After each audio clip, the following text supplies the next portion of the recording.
Hello, Jaker, and welcome to another exciting episode of the Learn True Health podcast. This one is fun and light and informative and inspiring. I really enjoyed this interview that I did.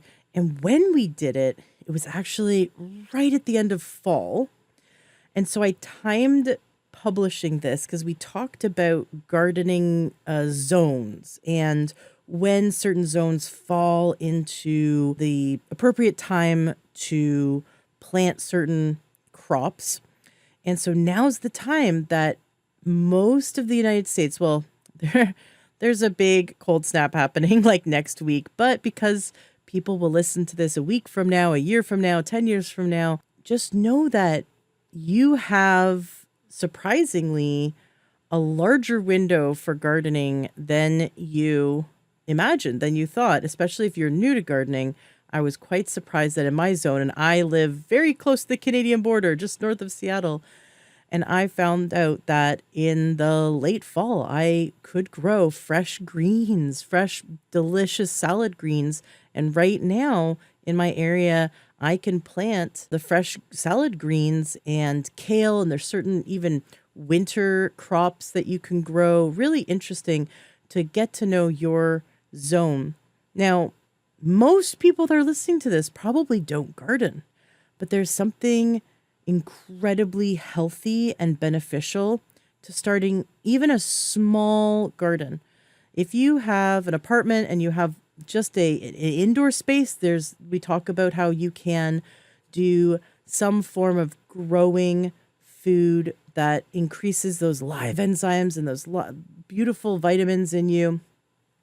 But there's something emotional, something spiritual to gardening that increases our joy and happiness. It's proven. It's scientifically sound.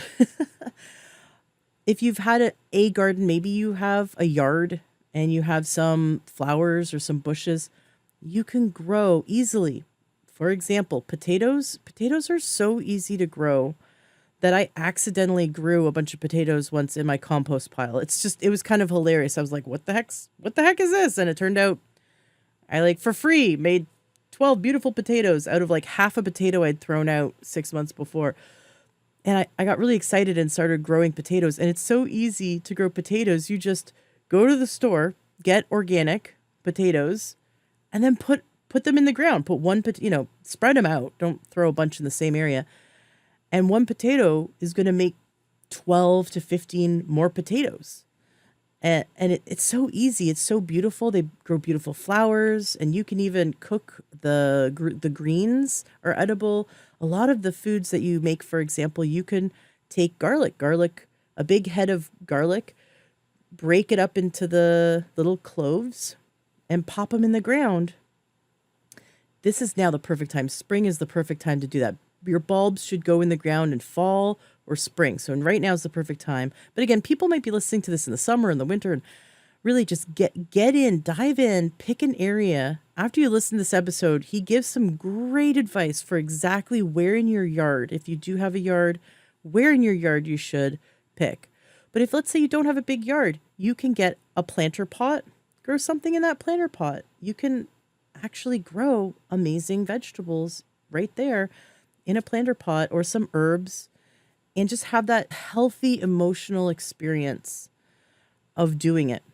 And if you have kids, it's amazing. When kids participate in growing food, they will eat that food. They have a much more strong connection with that food, and they want to eat it. So it's a very healthy experience. But in this episode, you'll learn where to garden, and where would be an optimal place to put your garden if you have a yard, a front yard, or a backyard. And for those little garlic cloves that you plant, few weeks or months later, they have these beautiful big green shoots.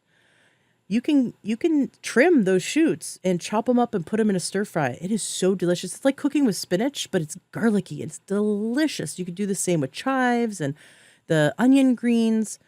So there's many ways of growing that become fun, delicious, nutritious. But out of all that, all those things are good. And my most important point is to get that emotional, mental, and spiritual healing. that comes from cultivating your food, that comes from start to finish, farm to table experience in your own yard or in your own patio or in your own kitchen if you're growing sprouts or microgreens. But that experience and your hands-on experience, your hands-on being in the soil, and it doesn't take that much work. It does. If you haven't done it before, I just highly recommend checking out obviously all the information that my guest shares today. He's got a free weekly webinar. He invites you to come hang out with him. They're not charging you for it. They just want to invite you, and they share and they teach. They're really giving back to the community and wanting to help, especially people who maybe have had a bad experience with gardening and they're like, oh, everything I plant dies, and they want to help you. They want to help you to overcome that. So they have a wonderful free community of weekly Zoom calls you can join. And then I also highly recommend checking out on YouTube. It's a free documentary and it is so beautiful. It's called Back to Eden Gardening Documentary. And the man lives not far from me. And I actually talked to him for 90 minutes on the phone once. He's incredible. He doesn't have any technology. I wanted to do an interview with him, and I'd have to go drive out to Squim. It's a ferry ride, but it's not that far away. But I'd have to go drive out and bring a mic to him basically because he has a landline. He doesn't even have a cell phone. The whole documentary is about how he created this amazing garden that requires almost no weeding, almost no maintenance at all, and no watering. And he shares the science behind it. And so it's a beautiful documentary. And then in the documentary, people around the United States in different gardening zones recreated his system and showed how kind of different ways of troubleshooting it. I did it in our old house that we lived in for 7 years. And we had a huge garden. And it was amazing. It was such a cool experience. And my son, who was a toddler at the time, walked right into the garden. The first thing that had fruit on it was this zucchini plant. And my son had never seen anyone pick a zucchini plant. And he walked right out and he grabbed the zucchini. He twisted it off the plant. He just intuitively knew to twist it, pull it, and immediately started eating it. And I was just standing there. I wish I had recorded it. I just didn't know he was going to do that. And he would just sit there in the garden munching on the food. And it was the coolest thing to watch. Children love it. But adults love it too. So I know you're going to love today's interview, and share this with a friend who would be benefited by increasing their joy. There is something that happens when we garden. It increases our joy. It actually helps with our microbial health in our gut. Eating freshly, literally seconds before you pick it from the garden and immediately eat it, you are getting a tremendous amount of healthy probiotics from the garden that inoculate your gut in a good way and bring diversity, microbial diversity to your gut. I have several interviews about this. You can listen to, for example, the 2 interviews I did with Sarika Cernhouse. But if you type in probiotic, for example, go to learntruehealth.com, search probiotic. You're going to have dozens of really cool interviews with gut doctors, naturopaths, and experts on gut health, where we dive in and talk about this phenomenon. We've lost this as a society. We used to do this, right? Think about your grandparents or great-grandparents had access to fresh food. Everyone had gardens in World War I. Everyone had victory gardens, right? We all had access to fresh food. You don't have to eat 100% of your food from your garden, but just inoculating your gut and having that experience with something you grow with your own hands in your own soil makes such a huge difference on a physical, mental, emotional, and spiritual level. So please share this episode with a friend who you know would appreciate this boost to their mental, emotional, spiritual, and physical health. And I want you to know that on my website, I don't know if you've been listening for a long time, you may have noticed my website's been over time evolving. We've been investing a lot of time and energy into evolving the website, learntruehealth.com. And at the very bottom, there's a new banner, and I have a brand new newsletter. So you may have joined my newsletter in the past, and this is a brand new newsletter. A lot of people who think they're still on my newsletter are actually not anymore because we had to switch systems. Point being, come join the newsletter.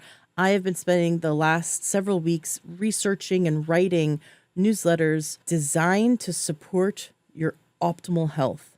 And I know you, my listener, is listening because you want to achieve optimal health, because you're sick of being sick, or you want to take your health to the next level. So I've dug deep into these topics of what it takes. What are the very quick things that give you the biggest bang for your buck? The activities or the foods and the nutrition that is going to elevate your health to the next level, take your health to the next level. And that's what's coming out in my new newsletter. I won't spam you. You're going to receive 1 to maximum 3 emails a week, probably more like 1 or 2 emails a week. To get on it, go to learntourhealth.com, scroll to the bottom. You'll see a banner that says join the newsletter.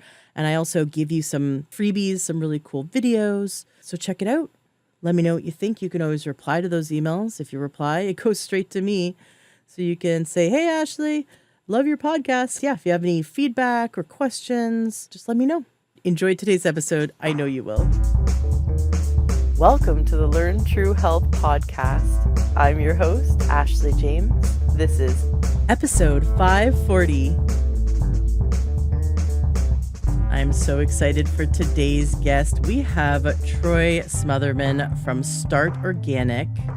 You can go to his Instagram and Facebook at Start Organic, or his website, startorganic.org. If you've been a listener for a while, you know I'm a big fan of eating organic, but you might not know that I absolutely am obsessed with gardening and growing my own food. And even when you don't have space for a garden, there's a lot of fun things you could do inside your home. I teach that in my workshop, the Learn True Health Home Kitchen, where we even grow our own sprouts in your own. That's why I'm growing right now downstairs. I'm growing sprouts. I'm eating living food. I just love the idea of eating living food. And Troy has been doing for, 14 years now, over 14 years now, teaching people and also teaching businesses how to have amazing gardens to support health. But it's not just physical health. There's something emotional, mental, and spiritual about getting in the dirt and being part of the process of growing your own food. So I'm really excited to talk about that today with you, Troy. Welcome to the show. Hey, Ashley, thanks. Good to be here. Yeah, absolutely. So I guess mutual contacts told us that we should hook up and chat. So this is fun to have you on the show. When I saw what you do at startorganic.org, I was pouring through your website, and you've got some fun stuff for regular folk who want to learn a free starter course, and you're going to be launching more courses in the spring. But you also right now focus on something really unique, and I was surprised to see that you have a B2B, and I'm really curious to get into that. But before we do, tell us about Start Organic in the last 14 years. What have you guys been doing, and how did this come to be? And also I want to know the kind of impact that your business has had on people's lives and their health. Yeah, absolutely. Thanks. So I was raised in San Jose, California. And for most people out there, they don't know that this area used to be called the Valley of the Heart's Delight. It was the agricultural capital of California. It was full of orchards. And then a couple of guys in their backyard started making computers in their garages. And it became the Silicon Valley, kind of overnight. Really big transformation for the area. So I was raised with the idea that you could grow your own food. We had gardens and stuff growing up, but really this idea took shape with my college friend. My friend Josh Levine is co-founder of Start Organic. We went to college together at UC Santa Barbara, and we really didn't become friends until we went and studied abroad in Spain. And we just really bonded over there. We're soccer buddies, and both of us came back into the real world after graduating college. And we both kind of had these ideas of just bigger things and our own thing. And we always wanted to start our own business. So in the summer of 2010, my folks had a house in Lake Tahoe. And we got this opportunity. We got this really cool opportunity. It was a foreclosure house. It needed a bunch of work. And I said, I'll go live there, and I'll bring my friend Josh, and we're gonna hash out ideas for a business. So we went out there, and we came up with this idea pretty quickly. another friend had kind of posed the idea, hey, what happens if we start gardens in people's backyards? And so we thought through the idea. We started doing all the background stuff, getting the LLC, and we started our first round of plants in the laundry room. We Love were it. we were one of the only people, probably the only people in that area growing plants indoors that weren't growing pot plants. So we had all of our tomato starts and some peppers and things. And those plants became the first plants that we planted at clients' places back in the Silicon Valley, back in the San Jose area. I had a lot of connections there growing up there. So we thought that would be a perfect place because it's really a big kind of suburban sprawl. There's a lot of potential houses to work with. I had some connection through my mom's athletic club she worked at. So those were our first rounds of clients, just word of mouth. Hey, would you want a garden in your backyard? So Josh and I took my pickup truck and we started building gardens. And then we developed a whole range of services from those. And for the first 10 years, from 2010 to 2020, we did nothing but backyard vegetable gardens, one client at a time, one family at a time, picking the right locations and getting people on the path to growing their own food. And then along that way, with pandemic and some changes that happened before then as well, we wanted to branch out. So we really started shifting towards being an educational company instead Hmm. of just a garden installation company. So we got online and we started making online courses, and then we found our first corporate client. We started working with eBay, and that was actually Nice. they just celebrated 10 years. So there was a lot of overlap there. So they just celebrated 10 years. The program is now with PayPal. They have a garden on their campus, and we've got a couple hundred people that come out on a daily basis. They harvest their own produce, they learn from us with our classes, and they take home everything they grow, and it really kind of changes the way that they act at work, you know. Hmm. So that's kind of the abbreviated story of the kind of origin story of Sorry Again. It's just two guys in a house in Tahoe with a grow room in the in the laundry room. Oh my gosh. So how many years have you been helping eBay with their garden? So eBay and PayPal. eBay was Nice. created as the commerce and trade, and then PayPal was the Yep. payment portal. That was we started with them. It's over 10 years now. Nice. Okay, so you were working with them for over 10 years. I know eBay and PayPal's like split, but they originally started as one. My husband and I, just a little side story, we used to live off of an eBay business. We ran an eBay business and that was our 100% of our income. This is ages ago, but we for I think 3.5 years or close to 4 years, we were like 100% of our income came from eBay, and it was a lot of fun. It was crazy. It was wild. It was the wild days before being a parent and before like getting into holistic health stuff, before discovering it. But actually, it was while I was posting on eBay that I listened to a podcast with a naturopath that had me go, oh my gosh, this is what I need. This is what I've been searching for, and had me do 180 degrees and get my health back, and then start this podcast. So it was while we were doing the eBay business that it all kind of took off for us. But I love that imagining eBay workers and PayPal workers like going out there to their garden at work and bringing home dinner, bringing home fresh, organic, like still living foods. You just pulled it out of the ground, has that good, healthy gut bacteria attached to that food because it was freshly picked and there's no chemicals. And that's amazing. How long does each person on average spend out in the garden there at work? We aren't asking for a lot of their time because it's a professional workplace. So we ask that they come out there just between 5 and 10 minutes twice a week. That's Mm-hmm. really, and that's, for all the home listeners that are wanting to get into gardening, if you set up a garden properly, you can get away with just a few minutes, like twice a week, maybe that third time a week if you want to do more harvesting. But really, we're asking them to come out on a lunch break and just kind of interact with the plants, observe a little bit, see if there's, new pest problems happening or what's their next harvest going to be, or did the garden get water is a big one. We do automatic irrigation in all of our corporate garden setups to make things a little easier for people, but sometimes those systems malfunction or there's some sort of work being done and that system is turned off. So there are eyes and ears there. We're kind of all working together as this collective where we all just want each other to be able to harvest the best produce.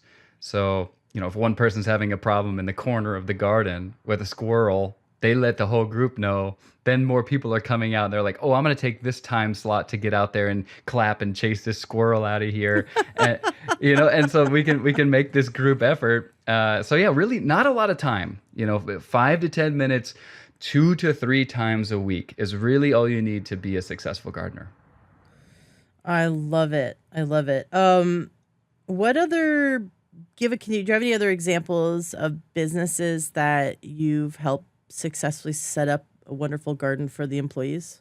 Yeah. I mean, we have garden installations at Intuit. We've worked with Apple.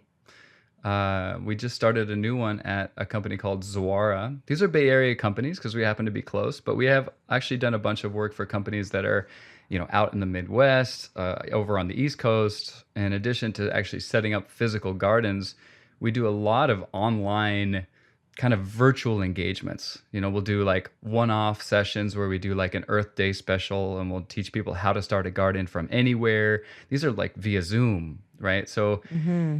we branched out and really sprawled out, and it's weird because we're a gardening company. We're deep rooted, right? But we're also in the cloud,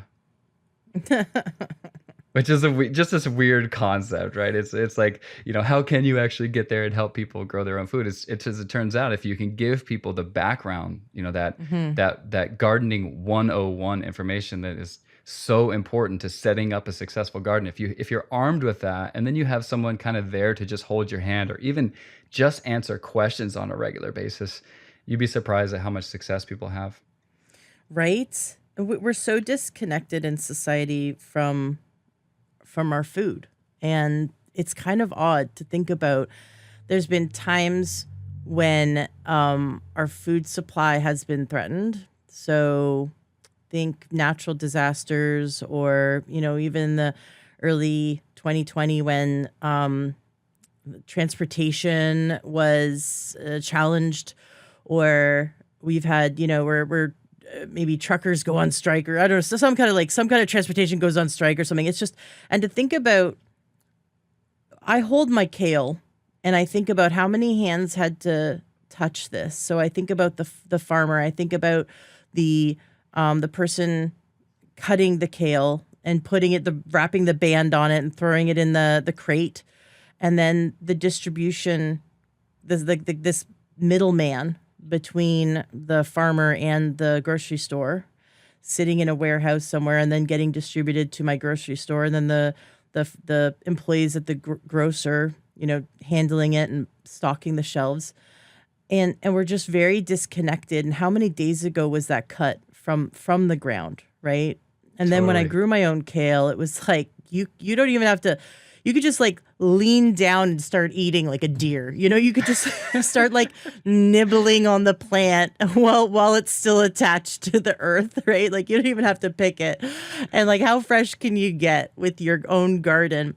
And it's that relationship we used to have, and it's only broken in the last like 3 generations. I used to be super into like canning and preserving our food and like studying it.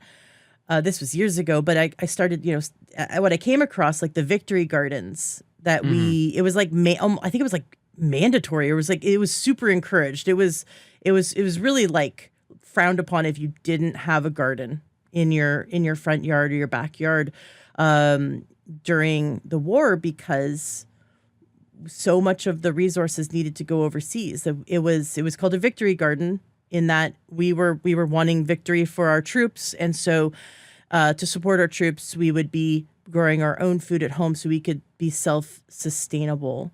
And where has that gone? Where is that urge? Where even the government like encouraging us to be self-sustainable has really disappeared, and what now we are encouraged to be is completely reliant.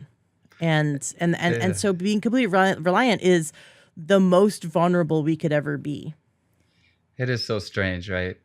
Because it's like you just don't think about all those moving parts until disaster strikes, and you're like, Right. "Oh crap!" The whole world had a "oh crap" moment during the pandemic. You know, so I mean, going back to what you said about food and the freshness of being picked, we always have to have our finger on the pulse of what's happening. We happened across this Harvard study. This is a number of years ago that said produce that was picked up to 72 hours ago has lost up to 50% of its nutritional value.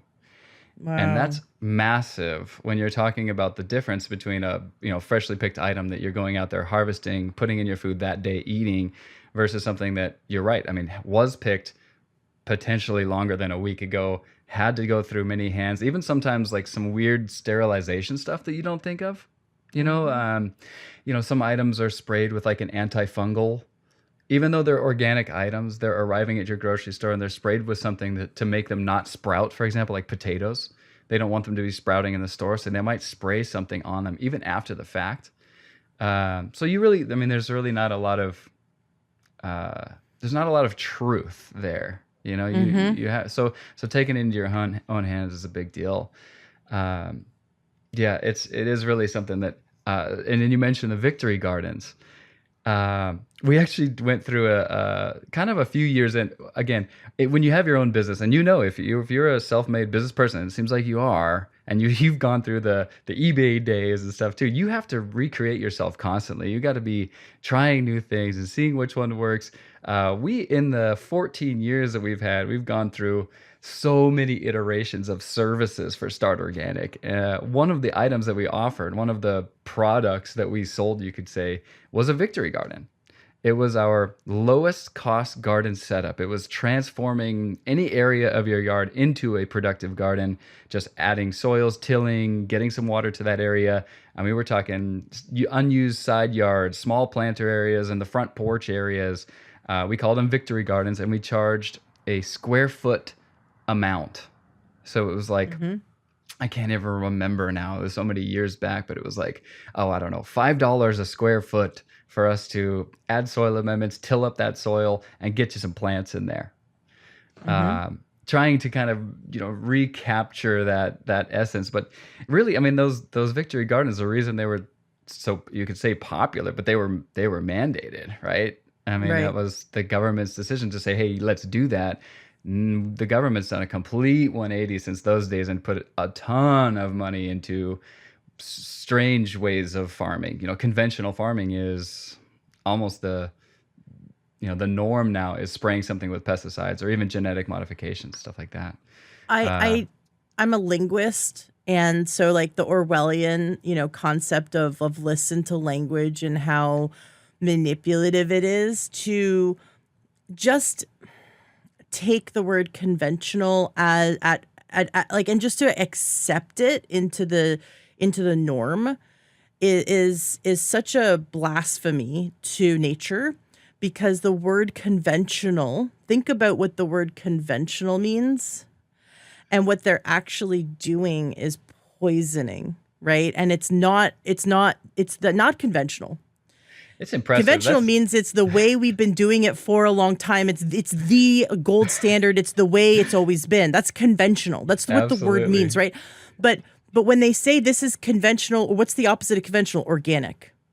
Organic is how we've been growing our food for 10,000 plus years or whatever, right? Like the whenever we started like taking seeds and like going, I'm going to plant this myself instead of let nature do it, and I'm going to like, on purpose grow food. And they say we started doing that about 10,000 years ago, but we don't have any proof other than, theories, right? So I'm not going to get into like whether it was 7,000 years ago or 5,000 years ago, but they think around 10,000 years ago we started to farm and cultivate our own food. Might have been 20,000 years ago. Point being, it's only been in the last three generations that we've completely disconnected, like fully disconnected from food, and this concept of conventional is less than 100 years old. And it makes you think, just like with going to a doctor. Oh, well, there's the MD. and that's conventional. And then there's the alternative, right? So alternative is like, well, that's sort of less than the word Mm. alternative. So you have to listen to the linguistics because actually that all those quote unquote alternative doctors were here long before drug-based, petroleum drug-based allopathic medicine even existed. So the word conventional means you are eating poison. Yeah, it's And now, impressive. That's an impressive shift, right? I mean, yeah, that's the power. Well, it's really like that's the power of money and the power of propaganda. yeah, oh, absolutely, it's PR. It absolutely is PR.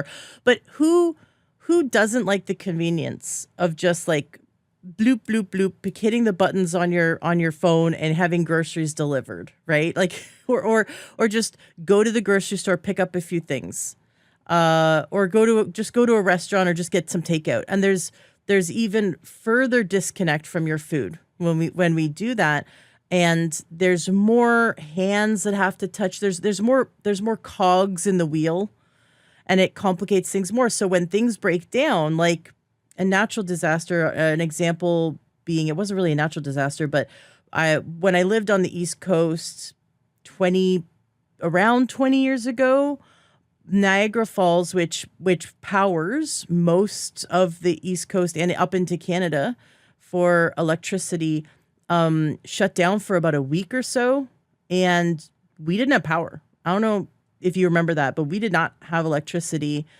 And luckily, my friends and I were super into camping because so we had camping supplies, we had a generator, we had canned food, and we all of our friends uh, came together, found each other, and we all just huddled together for a week. But those kind of things can happen, right? We can have an earthquake, we can have giant hurricanes, we've seen it. Absolutely, But absolutely. there's so many ways our food supply can be harmed. What if there was, God forbid, right now we're actually coming into, not to be a fearmonger, but we're coming into a heat, a more intense cycle for the sun. There's Mm. solar cycles. We're coming into a very hot solar cycle. And so we're going to see more and more activity coming from the sun. And if it hits the earth just right, it can blow out the electrical grid. It can disrupt. It's like an EMP almost. It can Yeah, disrupt electronics. solar flare kind So of stuff. imagine if we get hit with a solar flare in one region, and maybe it's not even your region, but that region is what's between the farmer and where the food comes from or something, right? So there's so many ways that we could have our food chain disrupted, and that's why I think knowing how to just even have the knowledge to grow food, and even especially having a garden is so important. Even if you're just growing potatoes, for example, potatoes are so easy to grow. I accidentally grew potatoes in my compost pile. Like I'm like, what is growing out of my compost pile? It was like some half rotten potato I'd thrown out the year before, and it was like all of a sudden made 24 more potatoes in my compost Yep. pile. And so you can accidentally grow potatoes. They're so great, and they're a really, really good source of energy. Just thinking from the survival standpoint. Yeah. And then there's that, like I talked about, emotional, mental, and spiritual aspect of just getting in the dirt.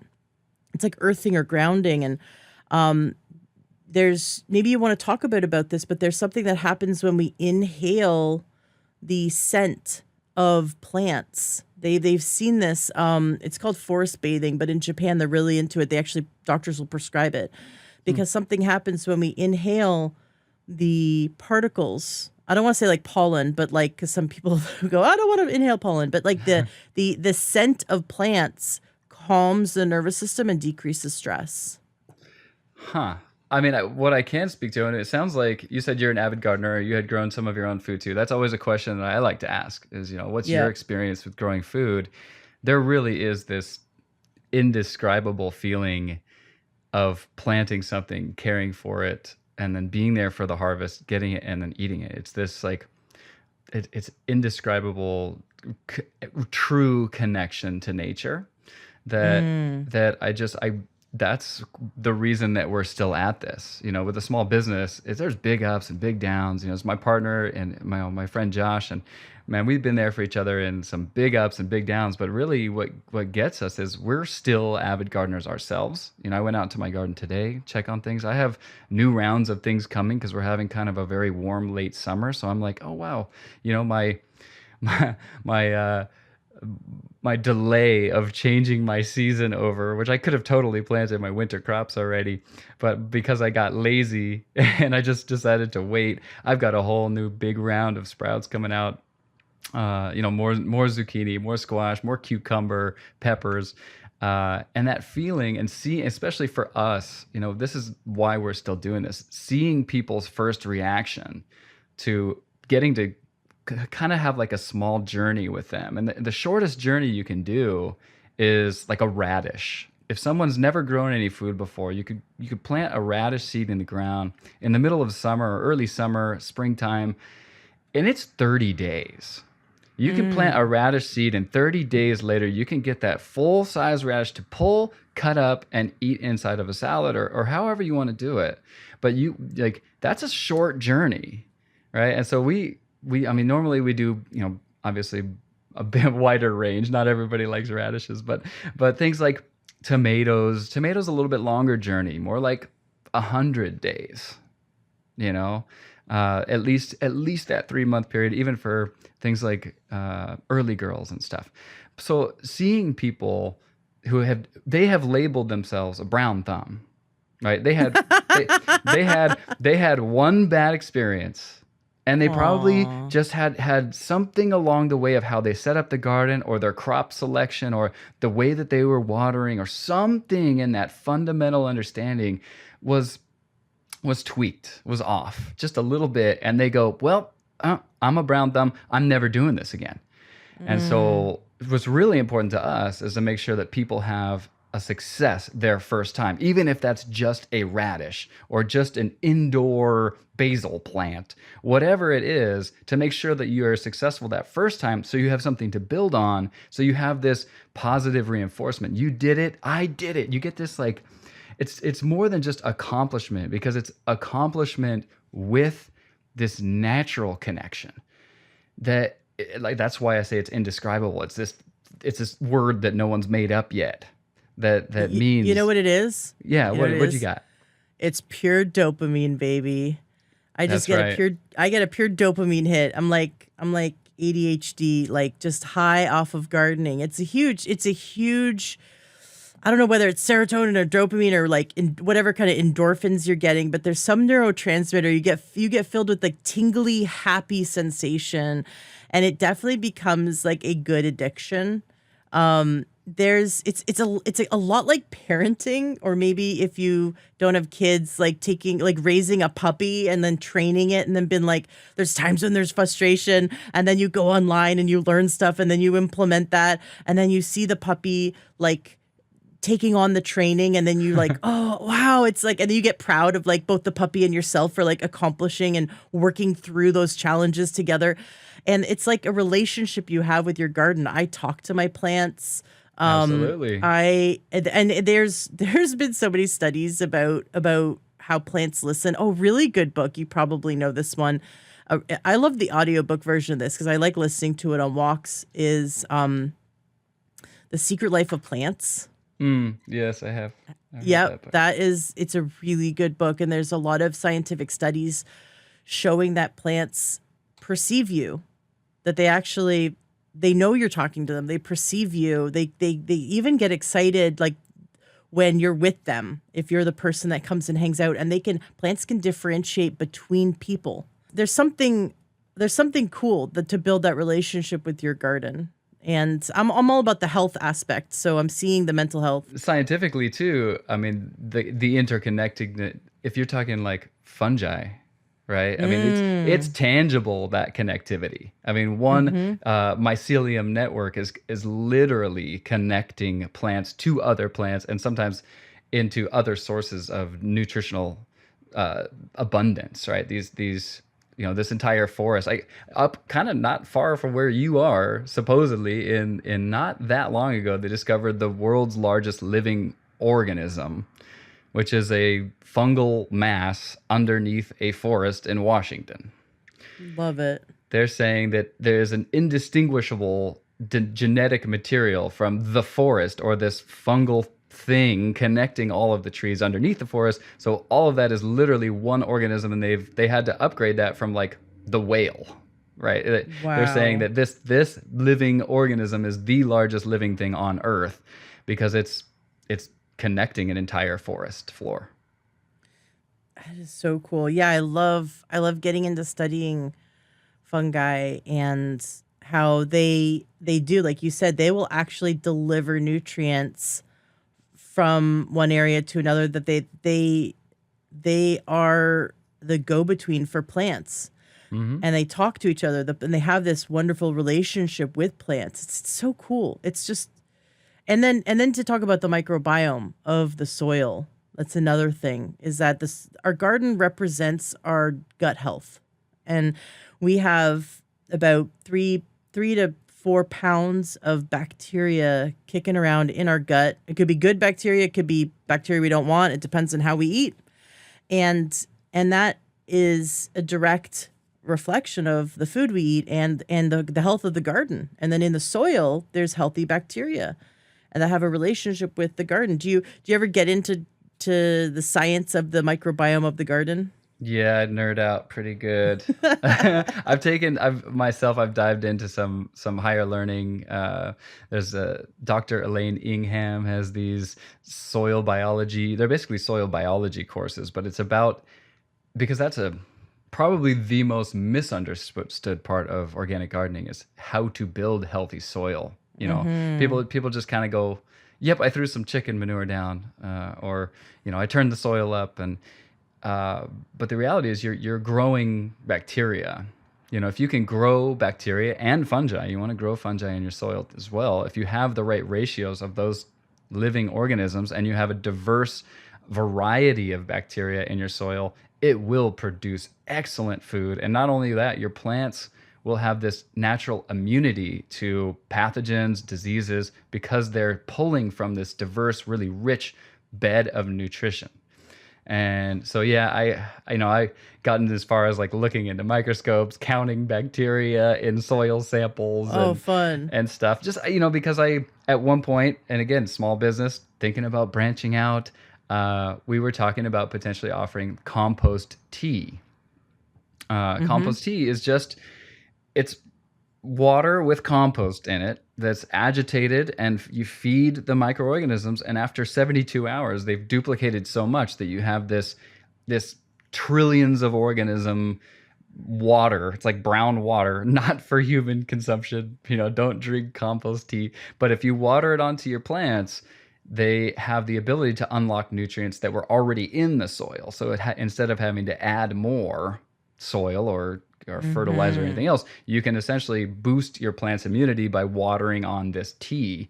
And it's really easy to do at home with a compost tea brewer. So, man, there was one Mm-hmm. point I almost went out and bought this, diesel truck with a 500-gallon compost tea brewer attached to it with a hose. You could go deliver this out into farms, and right at the time, I almost did it, but right at the time, California had passed all these diesel laws outlawing diesel vehicles and stuff. So it just kind of squashed the idea because the vehicle was no longer going to be roadworthy. So it was like, okay, maybe I'll skip that, and that kind of petered out. And so we're doing what we're doing, and we're really happy doing it. But that was one of the offshoots we were thinking about doing at one point.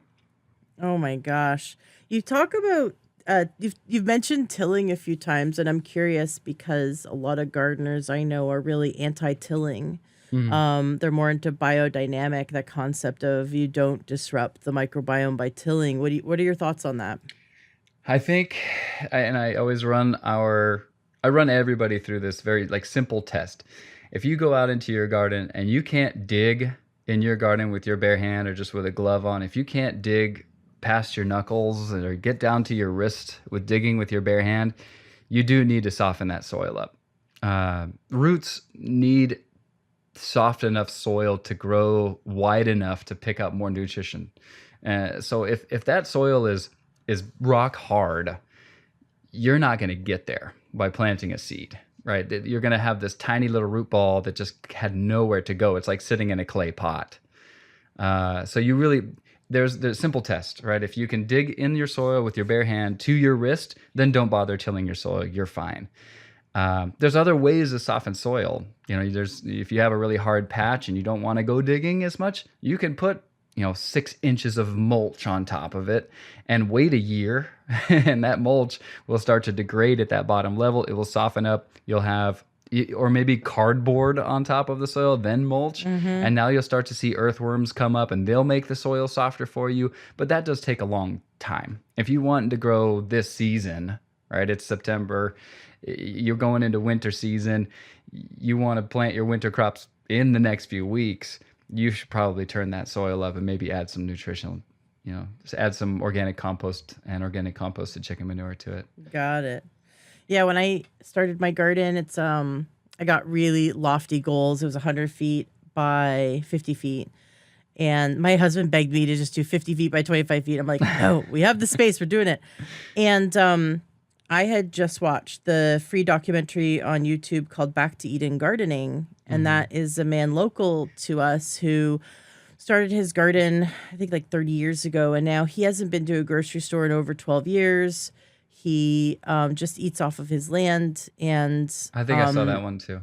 yeah, it's awesome. So he recommends getting free wood chips from arborists and then mixing it with either cow or horse manure, like whatever you can get access to for free. You got to kind of, depending on your area, you kind of got to go around and see if you can find someone who has manure they want to give you. And then you mix it like a 1-to-1 ratio. You kind of mix it and you throw it on top of newspaper. Like, so you put the newspaper or cardboard on top of the grass. And then you do like 8 or more inches of that. And then for his first year, because anything decomposing really quickly, like the mulch would be, it would suck nitrogen out of the. So you have to replace the nitrogen. So organic blood meal, which really was great because it smells like death, and because it is it is death, but it's pure nitrogen. And what's great about blood meal is that it scares off the animals because they think that there's like I don't know, a predator feasting on death, right? Okay. And that made all of the deer and the bunnies and everything not come near my garden for the first 2 years, and it was wonderful. Okay. Yeah. And then I stopped using blood meal because I didn't need to, and that's when I lost my garden. We didn't have a fence, and the bunnies. We always say first year's free because they don't know it's there yet. Yeah, the animals they have a pattern. They do the same. Right. If you track your animals going around, they do almost the exact same things every single day. So that's another reason why pattern disruption is so important. Why establishing a human presence in the garden is so important. Right. Yep. When I tell at our corporate gardens, I say, we are all in this together. I don't want all of you here for 5 minutes. I want you here for 5 minutes, and then you here for 5 minutes, and then you here for 5 minutes. And if anything comes, you're disrupting that pattern. You could be the first person that squirrel runs into. And if you're sort of mean, if you charge it and clap or whatever, that squirrel's going to be like, oh, maybe I should go the other way next time. And that pattern's disrupted. So, hey, but you got your 2 years. Your first year, amazing. usually first year is free. You got 2. Okay, so you must be a lucky one. Are you tired of guessing your way through supplements? Feeling like each choice is just another shot in the dark? Unlock your health potential at takeyoursupplements.com. Here, we don't just sell supplements, we customize wellness. Connect with a true health coach who tailors your nutritional path based on your unique health goals and challenges. From fatigue to vitality, from confusion to clarity. Start your transformation today. Visit takeyoursupplements.com and discover how feeling amazing is just one free consultation away. That's takeyoursupplements.com. Yeah, I had some fun things happen. This was the old house we used to live in. We moved 3 years ago. So we live in a house now that's a townhouse. We don't have because we're taking care of family and we don't have a place to garden. So I've got this tiny little porch that I have some potted plants and, growing some fun stuff in there like kale and potatoes. And then I've got my sprouts inside. So I'm still doing something. but I yearn for the day that I get my giant garden back again. But what fun things that happened in the garden, like tomatoes. I didn't plant seeds after year two, and in year three, how good quarter of my garden was tomatoes. Tomato plants had seeded from the previous year, Yeah, and it volunteers. just boom, volunteers. Yeah, oh yeah, it was amazing. It was so cool. And what's cool about that, the more you do that, the more the seeds are acclimated to your climate. So it's like the best thing you can do is get seeds from a fellow gardener in your region, so that they're acclimated, right? Have you seen that there's a difference between if you got seeds from like Tennessee and you tried to plant them in California versus like seeds that plant for generations had been in California? Is there much of a difference that you notice? It's all about growing zone, really. When you're Mm-hmm. talking about seeds, and I looked up your zip code, right, or whatever I could find public information. I was like, okay, she's up in Washington, all right. So you're actually really lucky. You're in zone 8.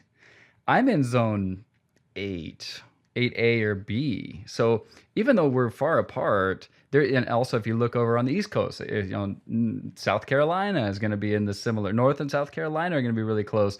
So it's really all about you're picking these seeds based on there's a USDA growing zone map. It's a hardiness zone. So anyone who wants to know, and this is a really good step for any first-time gardener, you go online and you just type in USDA hardiness zone and then type in your zip code.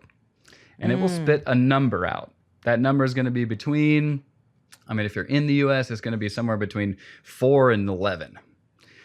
Okay. And that tells you what seeds to be buying if you're going to start your own seeds, which is already, I don't know, when I talk to a lot of beginner gardeners, I think starting things directly from seed is a second level gardener's move. I typically say, let's get your garden prepared really well, get the soils prepared well. Let's get you some starter plants your first year. Some nursery starts. Let that nursery grow them from seed until they're 6 weeks or 2 months old. Then you buy those for really cheap and you bring them home and you plant those just to make sure you're successful that first time. But it really has to do with your zone. So you and I actually are in really similar zones. I was surprised to see that because I saw wow. the Washington zip code and I was like, there's no way she's going to be above 6.5, 6B maybe. But you get some warmth, and what it really means is you don't get snow. You don't really Right. get like Yeah. snow. Not you might get a frost or a couple of frosts through your winter, but you're not getting standing snow, which means Ashley James, you can grow a winter garden out there, and your kale. I mean, your kale is going to last year round. Mm-hmm. So It's true. Yeah, this area is wonderful. Don't tell anyone. There's almost no mosquitoes. I get like maybe 3 mosquito bites a year. It's the snow is super pretty here because it just like falls and then it's like gone by the next day. Every like maybe 5 years, we might have like 2 inches of snow that lasts for like a day or two, but like that's it. It's not the ground doesn't freeze here, and it is so beautiful. It is more sunny than it is rainy. I know everyone thinks like Seattle is rainy. It is so beautiful here, and the air is so clean here, and I love it. It's always green. It's the evergreen state, right? mm, And it's wonderful for gardening. And but no matter where you are, there's ways to grow a garden, right? Like have there's challenges, of course, but there's always a way around it to to absolutely. to be able to grow your own food, and I just really believe in that emotional healing aspect of growing your own food. Also, kids love it. My son, when he was a toddler, would run out into the garden. I didn't even teach him how to do this, and it was our very first zucchini. And I was with him. He ran out. He grabbed the zucchini. He twisted it. He pulled it, and he took a bite. And I'm like that is in his genetics. He knew how to harvest food. I didn't have to teach him. And I thought that was super cool. And then he actually knew it was edible and he just started eating it. And he would sit there. I grew him beans, like different kinds of beans, like snap peas and Hmm. beans. And he sat there. I should go see if I can find a picture of him because I have it somewhere of him just sitting there, just picking them and eating them, picking them, eating them, picking them, eating them. and kids love it. They absolutely love being part of that process. He would run around, catch bugs, and he just wanted to be with me in that environment. And so it get off the screens and go grow your food, right? That is a It's big win for parents. A lot of parents are right? like, I can't get my kids to eat anything. Broccoli, yeah, right. But man, if you're growing it, it tastes completely different. Yeah. Broccoli's my favorite thing to grow. And you get the kids Mm. out there, oh, we're going to cut this little tree right here and we're going to eat this part and you can eat it right here, right now. We don't have to take it inside or anything. And you could eat the leaves too, right? Yeah, that's why broccoli's my fave. Is you can literally like all the way down. Where I'm talking, I eat the leaves in between eating florets of broccoli pieces. You get that big head feeling too, that like big Mm-hmm. harvest first. You get florets until the end of the season. You're eating the leaves. You can then take the stalk, cut the stalk off, Mm-hmm. boil it down, and make a broth out of the stalk. Mm. So like the entire plant is edible. That's something it would be wonderful because I know that you're doing more online education for growing, and I do online education for like teaching people how to cook whole foods, like whole plant based whole foods. Mhm. It'd be wonderful to like to combine that to like here from garden to table. Like, okay, you've got this stock, like the stock of the like you don't have to waste it, right? Like let's go make that broth. I'll peel the skin off of the stalks and get the nice insides, chop them up, put them into stir fries Mhm. because they're delicious too. I even just slice them really thin, the stalks, even like Mm. just toward the top, not the bottom. The bottom gets really woody, Right, but the right. tops, even like right after you cut your broccoli, no matter like deciding how low to cut it down, but you can slice that stalk really thin and they're like chips. They're Uh-huh. the perfect crunch for just raw, eat them raw. Mm. Oh my gosh, you're giving me an idea. I love it. That's great. So tell us a few more recipes from the garden. Well, my favorite one because in the summertime, zucchini is the one that just goes Yep. nuts, right? Zucchini, there's a national leave a zucchini on your neighbor's porch day. Yes. Yeah, yeah. Every single person that came to visit, they would leave with a bag of zucchini, and then my garden got so crazy that I started feeding my zucchini to the local food bank. I would just bring boxes of Yep. zucchini to the local food Yep. bank, and I did summer squash too. I did like a mixture. That felt really good, like here, have my produce. Yeah, and that's like another level of that dopamine you were talking about Yes, is when you exactly. you find that you're not only successful, that you didn't just grow food for yourself and feed yourself or your family. You have this abundance that you can now share out. And it's just a whole nother level of feel goodedness, right? Right. Uh, so those zucchinis, one inevitably you're gonna miss one, and one of them's gonna be like the size of a baby, like Yes, those are my favorite. a monster, right? And most people are Giant. like, I don't know what to do with this, so we just chop them in half long ways, so you can Mm-hmm. split it long ways.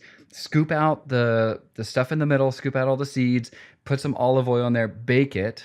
And while you're baking it, make any kind of stir fry with anything else. It could be a meat stir fry or anything else. Make that on the side, get it all ready, almost like till it's ready to eat. Maybe like take it off 2-3 minutes before you would have to served it. Scoop that into the middle of that half baked zucchini and bake it again with cheese on top. And then you can serve like 10 people these like monster zucchini slices with this stir fry in the middle. I love that. So this is like 30 years ago. I was introduced. I was in Mexico, and a mutual friend, or like friend of the family. We were hanging out, and she was like, "Let's go make zucchini boats," and I'm like, "What?" Yep. And she did. It was with regular zucchini sizes though, and then and she would scoop out the seeds and put in mozzarella. Mm-hmm. Insane. I mean, I'm not a dairy person anymore, but I still like it stuck with me. I still remember it 30 years later. I could still taste it. It was amazing. What I like to do with the giant zucchinis that take over the garden, with the shell being like too hard, really, Mm-hmm. I will cut them so not long ways, like you had mentioned, like the zucchini boat.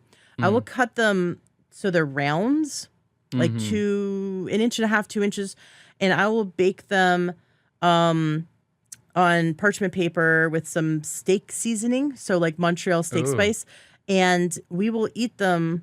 So my husband, he's vegan. I'm whole food plant based, but he's vegan, and so he says it was like eating steak, right? It was just like steak. It had that meatiness to it, perfect that texture, richness, yeah. perfect texture for like vegan steak. It was so good.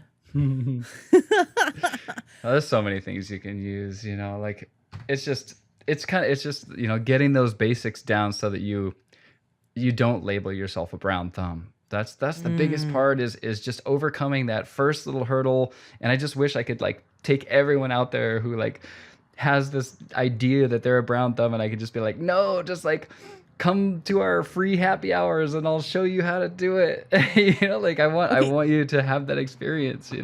let's talk about that. How do people attend your free Zoom calls?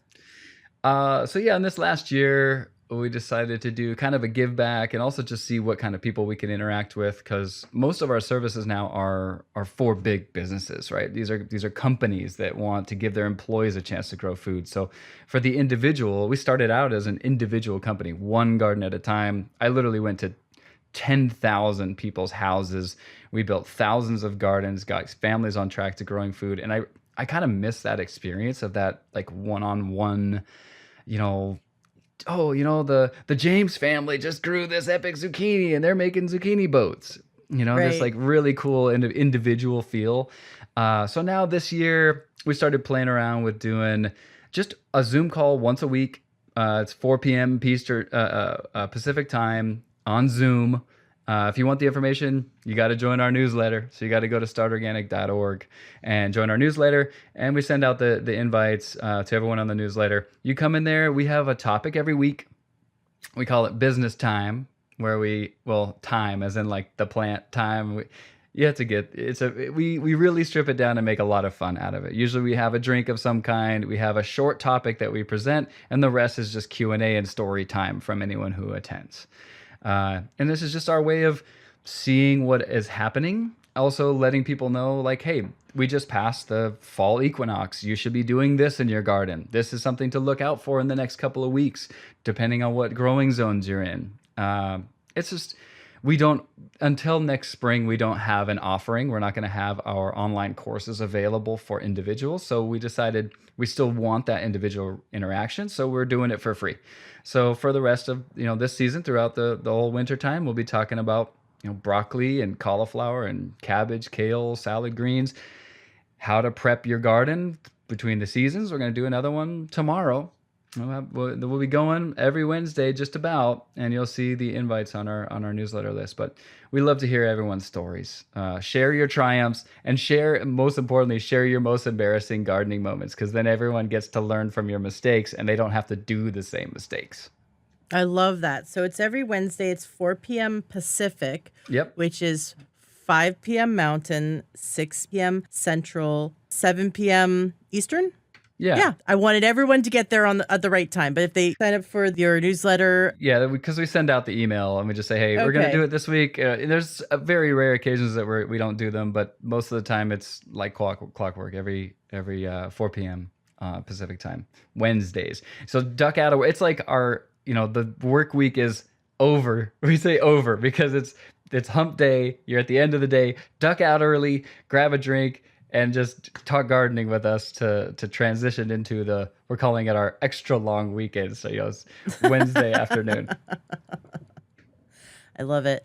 When I was delivering my zucchinis, the excess zucchinis and summer squash to the local food bank, I would drive by, I don't know, at least 3 churches. I mean, there's so many churches with huge lawns, and this is out in the Snohomish County, just a little bit outside of Seattle. So there's more, just everyone's got more space, Mm-hmm. and these churches have like an acre or more, and it's just monocrop. It's just green lawns, and it really frustrates me because I look at how many churches, not so much in the city, it's a little harder in the city, they don't have giant lawns, but how many churches have a half acre to an acre or more that is someone's like mowing a lawn and watering a lawn and no one's using it. No one's not like the church is using it, not like kids are running through the lawn.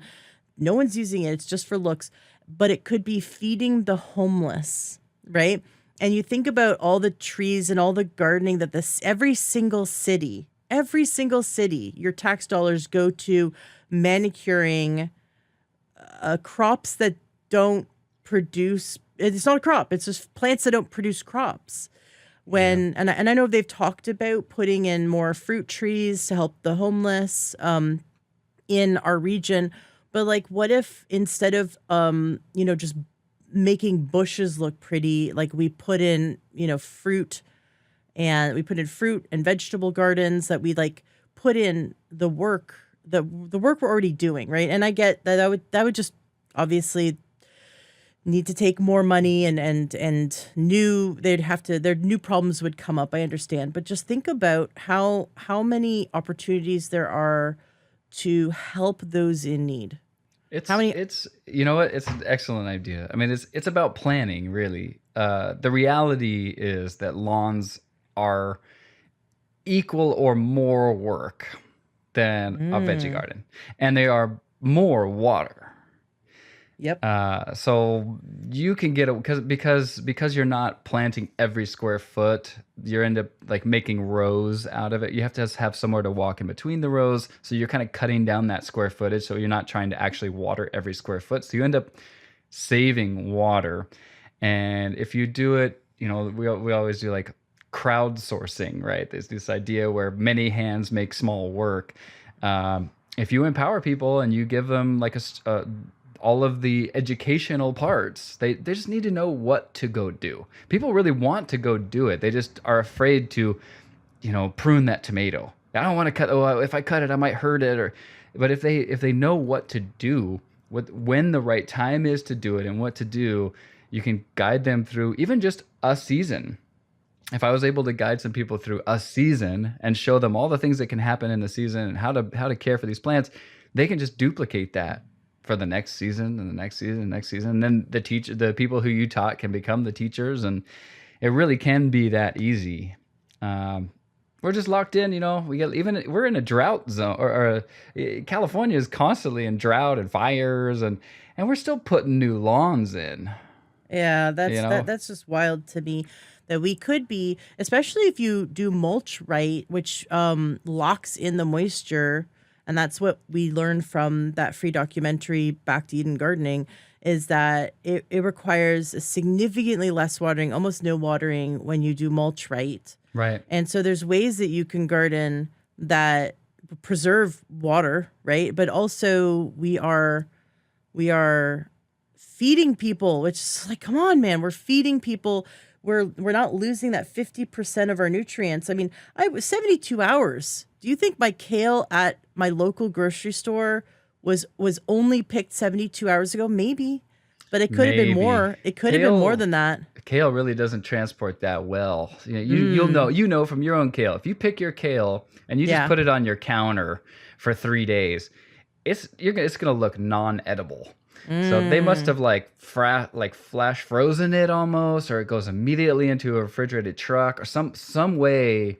You can even stick it in water again as it transports, and then it won't lose its like rigidity. But the maybe. whole best part of kale is that like crunch, Yeah. that And that like yeah. Yeah. really fresh crunch. But anything that you're getting, especially it's like it says like Mexico, like comes from Mexico. I have no problem with produce from Mexico. It's just when was that picked? Was that picked over 72 hours ago or about 72 hours ago, and then we're getting 50% less nutrients we could have gotten if we just got it out of our own garden, Hmm. right? And then there's the way that when you get into gardening, you can really mineralize the soil. You can add minerals back to the soil like humic, shale, and fulvic acid, and you can really get into that where now your plants are super mineral rich and giving you nutrients you wouldn't get from just grocery store bought Hmm. food. But But imagine if every church, I do know one church way up in like Marysville that all the congregation gets together. They have a huge community garden and they're super into that. Imagine if every single church, I mean, every single school, I know one school that has a community garden, but imagine if every single school had a community garden. Imagine if every single business that had enough space, either rooftop space or enough, a big yard beside the business, if every single family, business, organization took this seriously, there we would end hunger in our country. Yeah, absolutely. So we'd be exporting it to other countries. We'd be giving Canada our zucchinis. You know? Like Yeah. Just keep going north. Keep passing right. passing Yeah. the zucchinis up. You get a zucchini and you get a zucchini. Oh my gosh.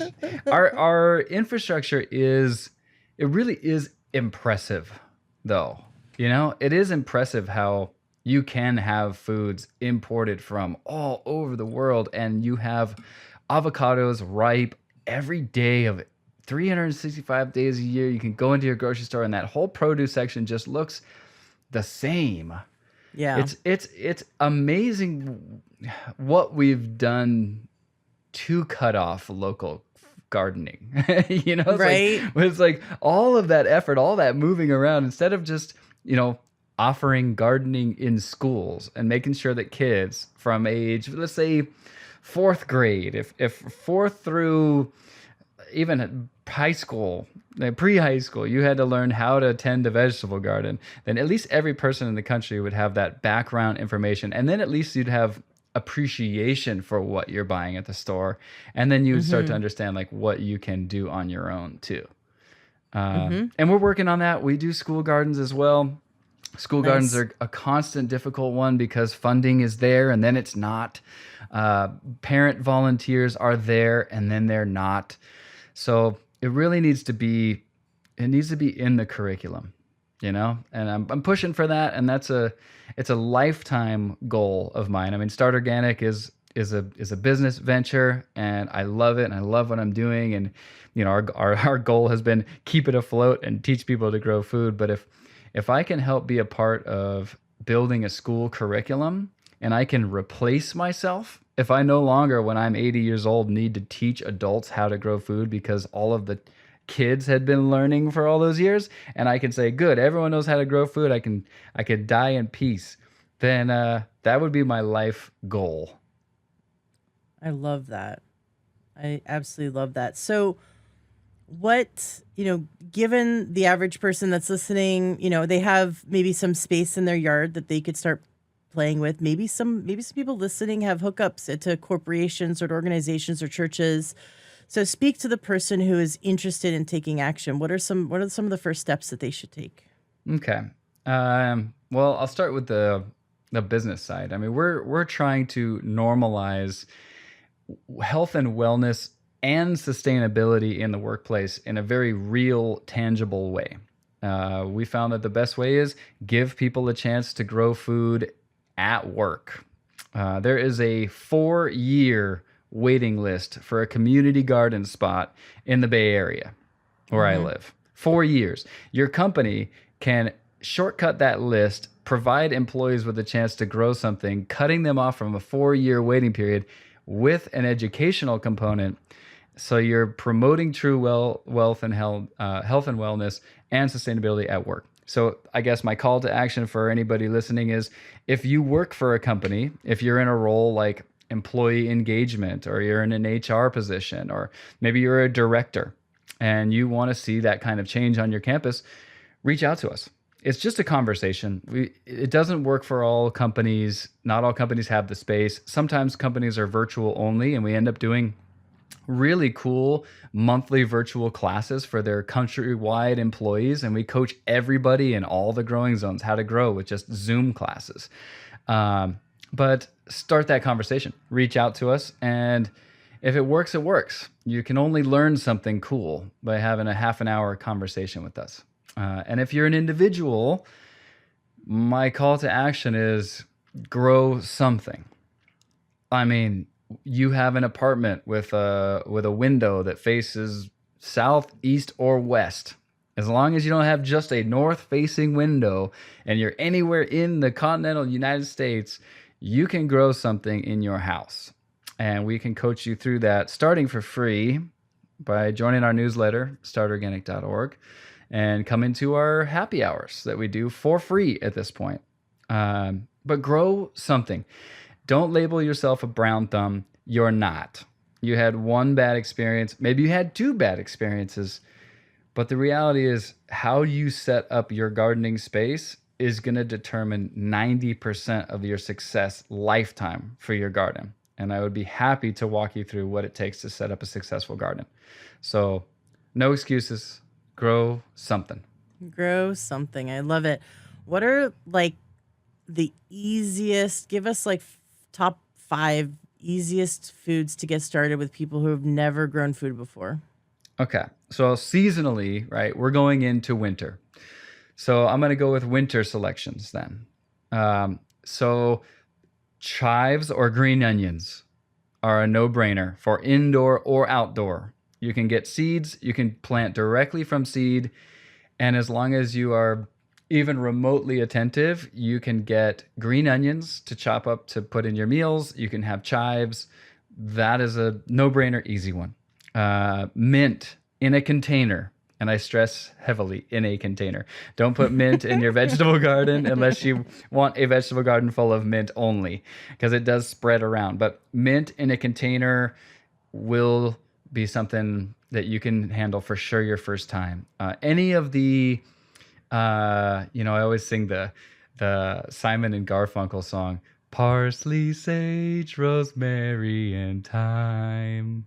Any of those 4 will work just fine in containers, inside or outside. Assuming if you're going to go outside, you need to be in zones 7 and above to be growing outdoor vegetables in the winter.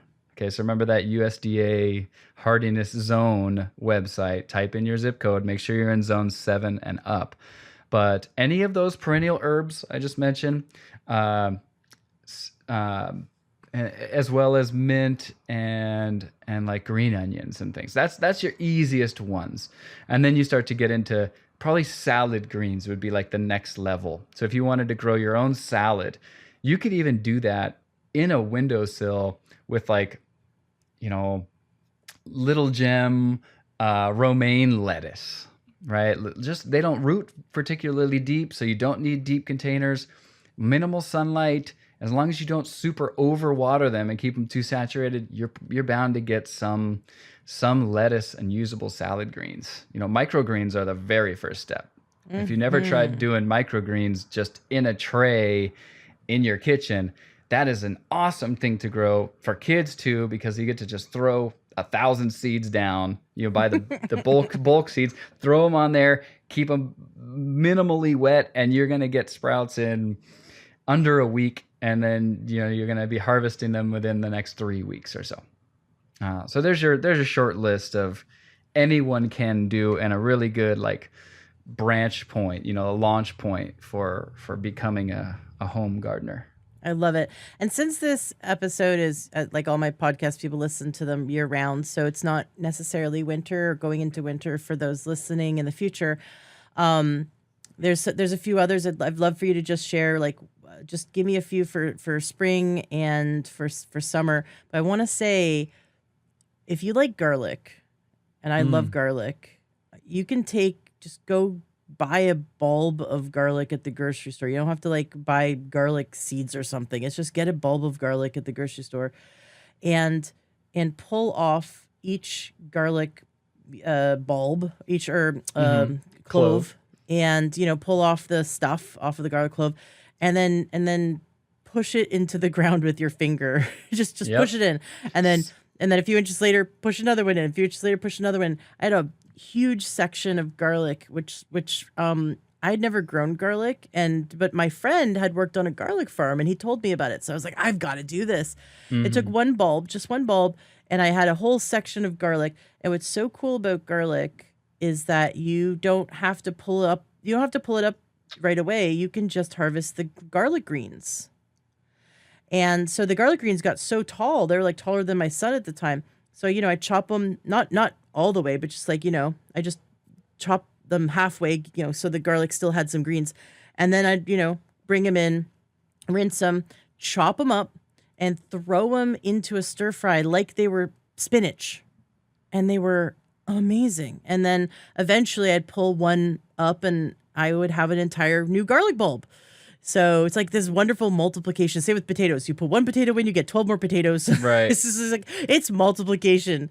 And how much fun is that? So there's certain things that are like so easy to grow, but that are so much fun and that doesn't get pulled up right away. Yeah. Like with leaves, with lettuce leaves, you don't have to pull the whole thing up. You could just take a few leaves and then it keeps growing and they take a few leaves. What are some, just if someone's listening, in the spring and in the summer, what are some other really, really easy crops to get started? Okay. Spring, summer crops.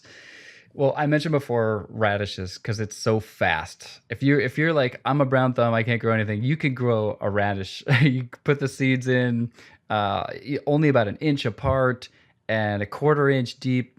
Really important to read your seed packs. Everyone, look at the depth at which seeds should be planted. If you plant them too deep, they stay colder and they don't germinate as well. So a quarter inch is like not even the depth of your pinky fingernail.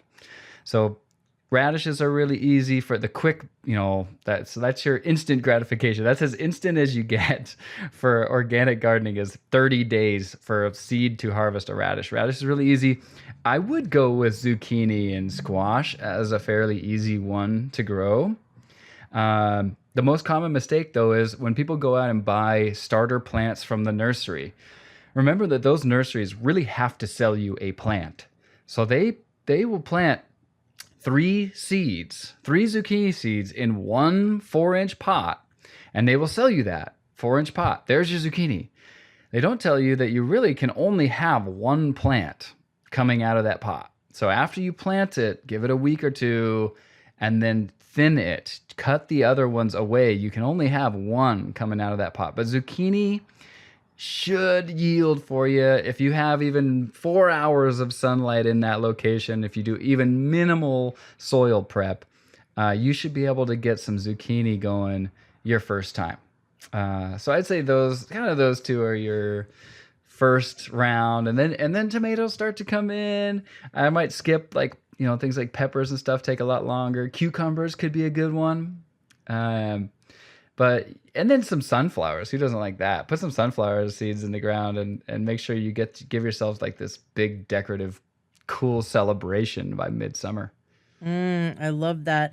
And I love learning about how some plants complement other plants, and there's certain plants that you want to put around the outside perimeter to ward off like deer, for example, which was my big thing. But like really smelly things, so like marigolds, and it's also Mm-hmm. beautiful. Mm-hmm. Marigolds and lavender. I'd plant around the outside, and then lavender is so much fun because you can make a tea out of it. You can make potpourri.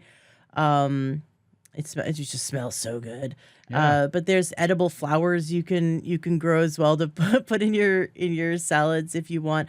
Or what I did this year, um, is I grew a lot in my patio. I grew a lot of pollinator feeders, so a lot of like local to my region wildflowers that fed the pollinators. So Mm-hmm. that's when if you want to garden, but like you want some flowers, think about local pollinators and how we can support the butterflies and the bees and those pollinators are really at risk.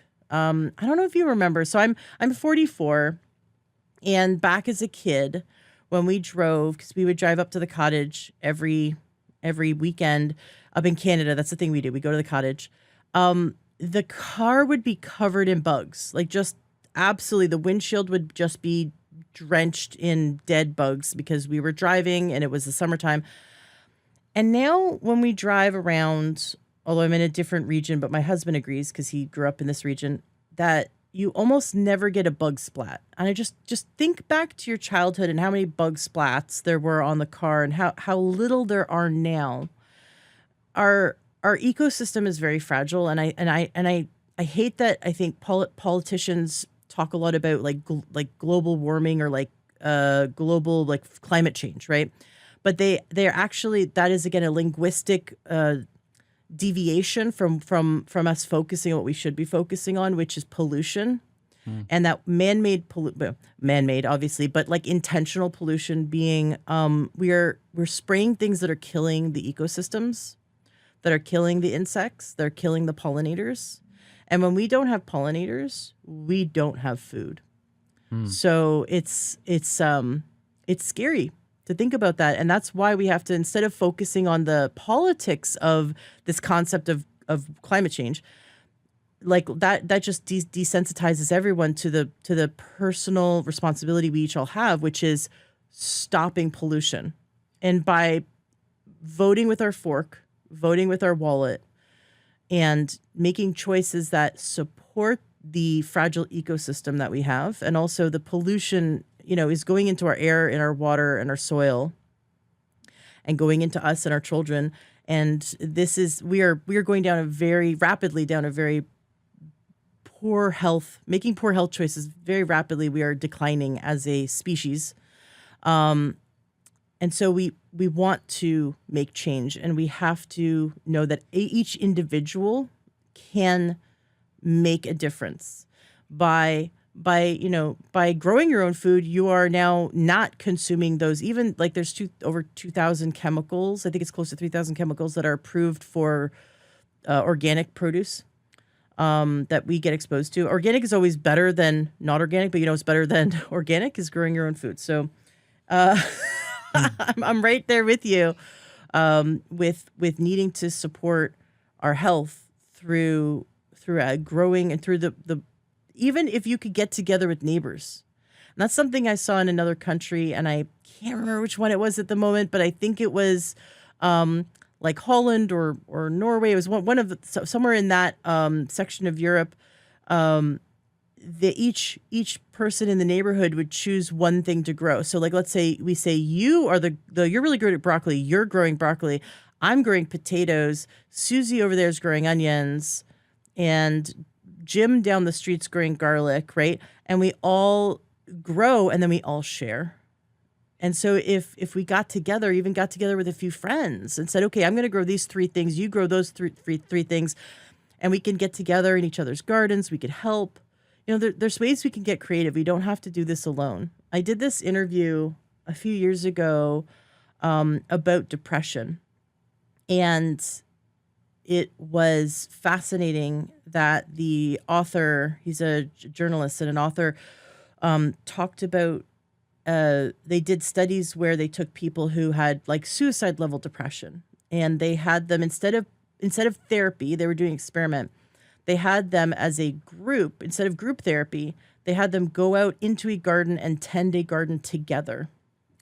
And what they saw is that this community got built together, and being in the garden, which is very cathartic, as we've talked about, but that communal group, it wasn't a huge group, maybe 6 or 8 people got together, and they talked to each other, and they supported each other, and their depression lifted as a result, which is one of the reasons, like, we're so disconnected. We're disconnected from our food. We're disconnected from our community. So if there's anything we can do to like bring us back to our roots, bring us back to like to the soil, to each other, to community, I think we can heal on so many levels. So I love the work that you're doing. I think it's very exciting to see the impact you can have, especially because now you're aiming towards bigger businesses, which is just getting community, right? So now you have a common goal. How great is that for like team building? You have this whole instead of it just being an office that you go to, now it's a community working towards this like fun garden goal together. So I think it's so cool. You're absolutely right. I couldn't agree more. We have groups scheduling meetings in the garden for their team. Love it. Love it. So no, I could not agree more. I'm like, you should come work with us. You seem to get the vision. I get but yeah, it. absolutely.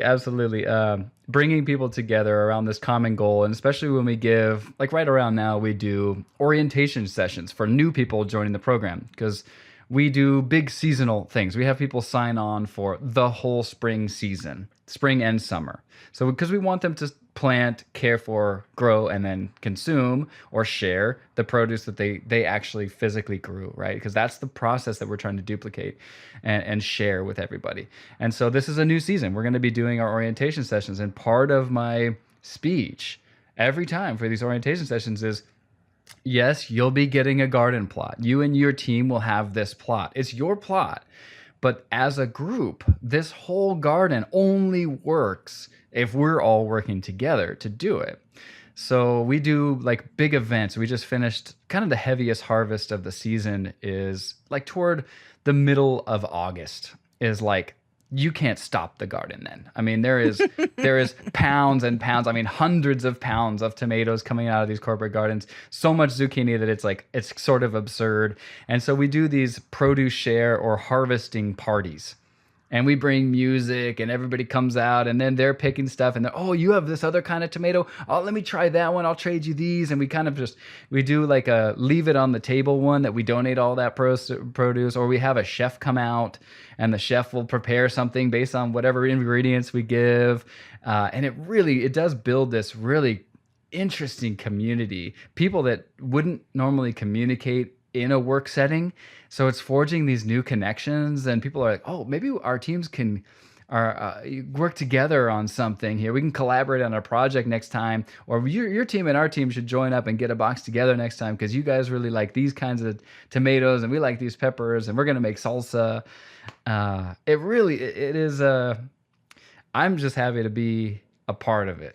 We set that stage. We make sure that people are successful, and then we get to like sit there and kind of listen on those party days, and we get to go, yeah, Josh and I often we'll be off in the corner watching other people engage in the garden, just kind of high-fiving, and just hanging out. It's so cool. I have a friend, a Jewish friend, wonderful woman who she was trying to get vegetables into her kid, and she makes latkes. I don't know. Do you know what a latka is? I don't.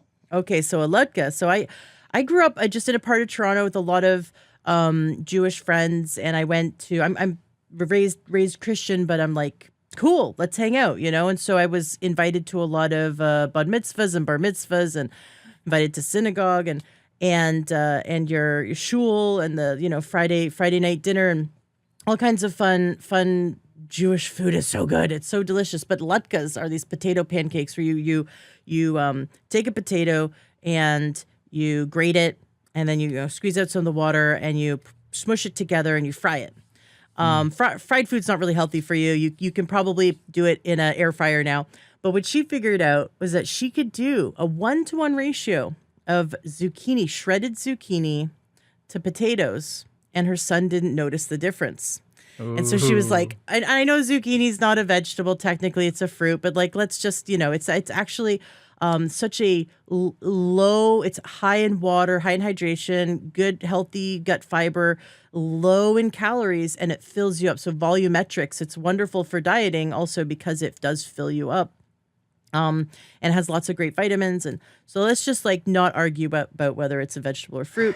And and so yeah, she would do is when she harvested her garden, she would grate all the zucchinis that she couldn't eat them, had excess. She would grate them and freeze them. So put it in Ziploc bags, frozen freezer bags. And then all year round, she could add that to soups because zucchini shredded is a great thickening agent for a soup or a stew. You can make a tomato sauce. You can thicken tomato sauce. When you cook it long enough, it just becomes very thick and actually has an oily, fatty, rich texture when you cook it long enough. So there's a lot of fun you can do with that excess zucchini, but she would make her latkes she would do half potato shredded, half zucchini shredded, and it was delicious. So there's a lot of fun things you can do by freezing and then saving it for later. And just talking about the fruit in the garden that's actually we consider a vegetable, right? So you think of a fruit salad. I invite you to think that you can make the weirdest fruit salad out of like zucchini and tomato and avocado. So we can make a weird fruit salad that way. Get yeah, get have some fun in that garden. You had brought up soil prep, and that was one of my questions for super beginners, like the gray thumb. I'm I'm not a brown thumb. I'm a gray thumb. I used to kill everything that I grew until I learned just a few things, just a few things. Nature, pretty much, you can't stop nature. It just, you got to get it of its way and just give it what it needs and stop giving it what it doesn't need. So that's just a little, get more in tune with nature, and then nature takes care of itself.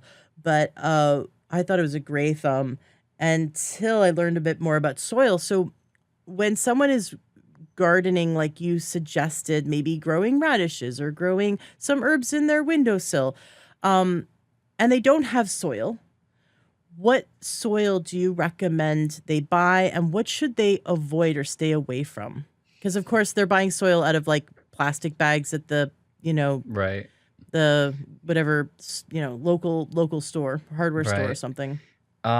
This is a good one, and I get this question a lot, and it's a really good one. So we're not really like brand promoters, right? So forget about what brand it is. I can go tell you, oh, go buy this brand or go buy this brand. But what I can tell you is how to read ingredients on a bag of soil and get the right kind of thing. If you are doing containers, let's call it containers, whether that's a big pot outside or a small pot inside, just remember that that pot is not connected to the earth underneath. It doesn't have this mycelium network. It doesn't have this ability to share nutrients with anything else. So you need to provide an all around soil blend for anything that you're going to grow in containers. And that means you have kind of three main ingredients for a healthy soil. You have a mineral content, right?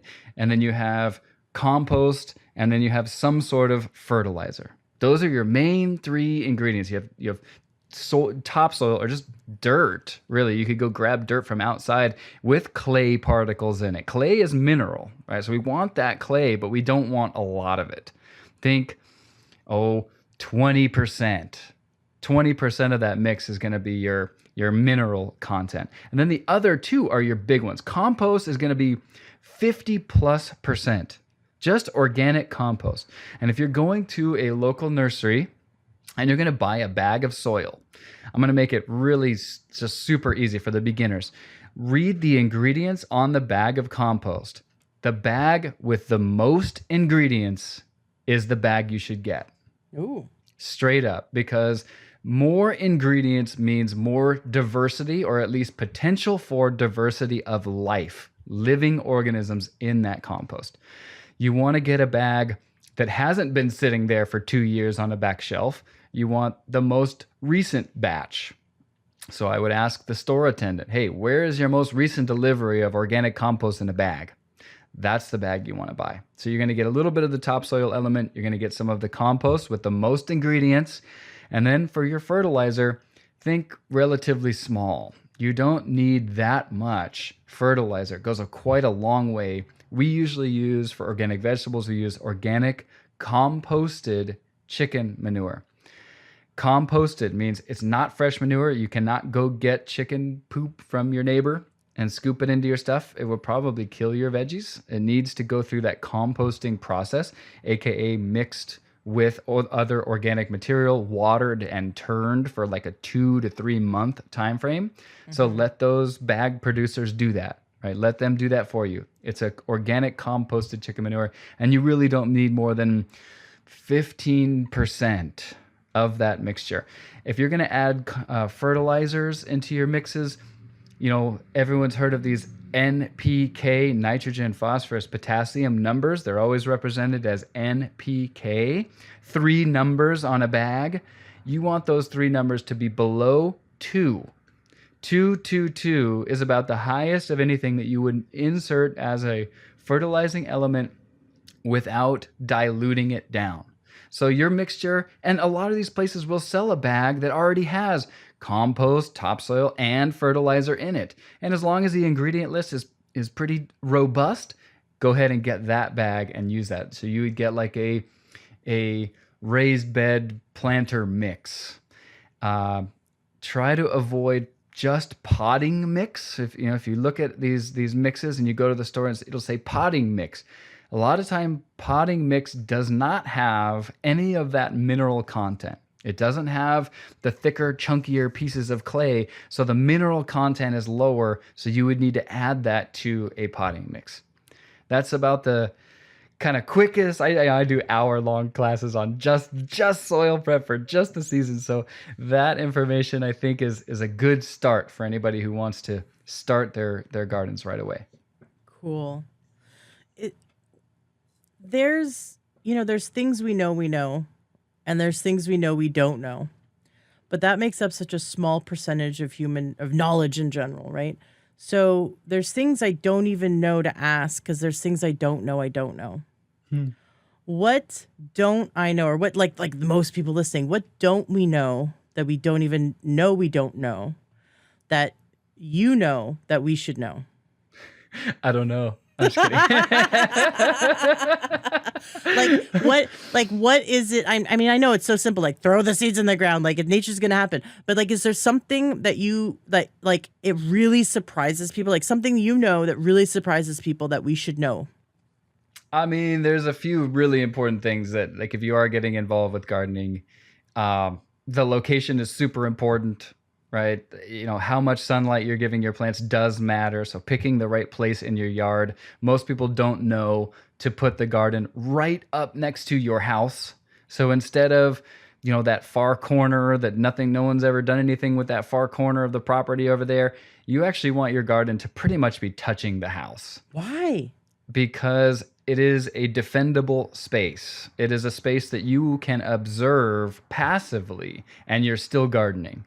I love it. That's the very, very first step. And I'm telling you, because I literally went to 10,000 people's homes, and the one of the most common things is, oh, I want to start a garden. I've got this area picked out. It's over the fence over here. It's in this area that no one's ever been and no one's ever going.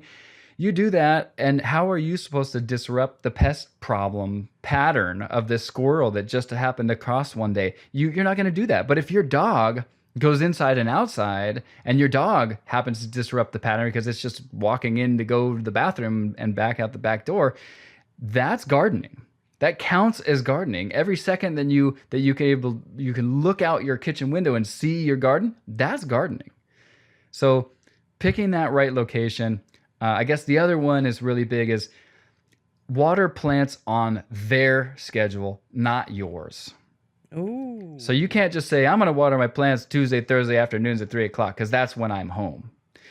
You plant these plants, you water it, and after a day or so, go put your finger in the ground.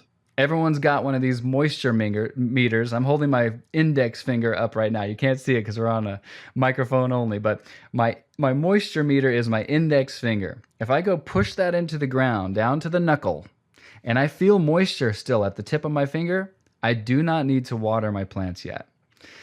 Overwatering or underwatering is probably the biggest killer of a inexperienced gardener's first round of plants. And it doesn't take very long for a plant to be killed by either one of those things. So use your moisture meter, plant it, water it, give it a day, go feel, okay, well, I don't need to water yet. Go feel the next day. You might have really clay soil. You might have a lot of moisture retaining quality in that soil. You might not need to water for almost a week, even for a young plant. But if you just keep that thing wet all the time, roots can drown. Roots need air too. So that's probably the biggest two, I would say. The things that you don't know, or you don't know that you don't know, is locating your garden in a very convenient and observable place from your house, and then only watering when your plants really need the water. I love it. How different is watering from rain? Because you can't prevent rain, especially in my area. But rain doesn't seem to hurt the garden as much as overwatering from a hose. Definitely. Rain falls in a totally different way than you can't even mimic the rain if you had like the perfect sprinkler. Because it's so the randomization. Also, rain has positively charged ions that do help to kickstart life. As long as your garden is situated in a way that there's any kind of drainage, and you didn't build it as like a swimming pool. Your garden's not at the bottom of a trough where it's just going to flood out. The drainage should be natural enough. Um, yeah, I've only seen a couple of times rain damage plants, and mostly it's because it got so wet that the plants kind of fell over, and because they weren't standing upright anymore, that caused the problem. So typically, yeah, I mean you're just not going to have your irrigation system on, and any good rain, you should have bought yourself at least a week, maybe longer before you're watering again. I love it. Wonderful. There's Yeah. something really uplifting about rain and rivers, lakes. These produce negative ions for decreasing depression. That's why, like, I love smelling the fresh smell of rain, which we get here often. But in California, the Santana winds create positive ions, and suicide rates go up, anxiety goes up, depression goes up when the Santana winds are blowing. So there's in nature there are concentrations of negative ions and positive ions, and it's those negative ions that actually combat depression. So being around water and being in that soil, that's another reason besides earthy and grounding and smelling and in the scent of plants. All these things come together, and there's studies that show all of these things combat depression. And you're burning calories being in the garden, just walking around the garden, bending down, picking up. You can do squats. I would feel sore the next day after a good day of gardening because of how many times I'd squat. So you get a nice, good passive workout. It's better than sitting on the couch. Definitely. Plus the problem solving, right? I mean, you go outside and you go, oh, you know what? Yeah, I got this heavy wind that keeps happening, it keeps knocking my plants over.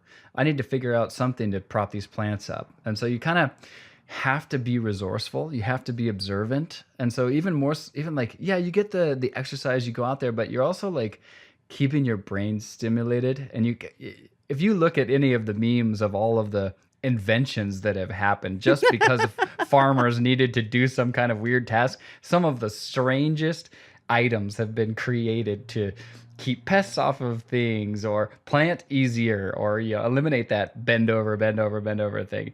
It's amazing seeing the innovation that has surrounded the world of agriculture. The guy in that movie, the Back to Eden Gardening, he was poisoned by Agent Orange. So he has that Agent Orange syndrome where sometimes he has to walk with a cane, sometimes it's worse. Hmm. And he lives 100% off of his land. He just walks out into the garden, he just picks an apple, starts eating it, goes over there, grabs the sweet potato, dusts it off, brings it inside, makes a sweet potato for lunch. But his mobility is significantly challenged, and yet he has lived many, many years strictly off of eating from his garden. And so it just goes to show that, like, even people with mobility issues can garden. And yeah, you just got to get creative and you can do it. Most definitely. Love it. Troy, thank you so much for coming on the show. Is there anything else you wanted to make sure? I know you probably said everything, but there's what we don't know, we don't know. Is there anything else you want to make sure we know to wrap up today's interview? Honestly, we said it all, but I just want to encourage people who, especially if you've had a bad experience, you're not a brown thumb, a gray thumb, you're not a black thumb. Okay. You can grow successfully, and it is a really worthwhile experience. So I would just encourage you to give it a shot again. Try growing something. If you've never tried, this is your season. Depending on where you live, look up your growing zone, figure out what you want to do, or just start something indoors. Everyone's got a chance to grow a little pot inside of something.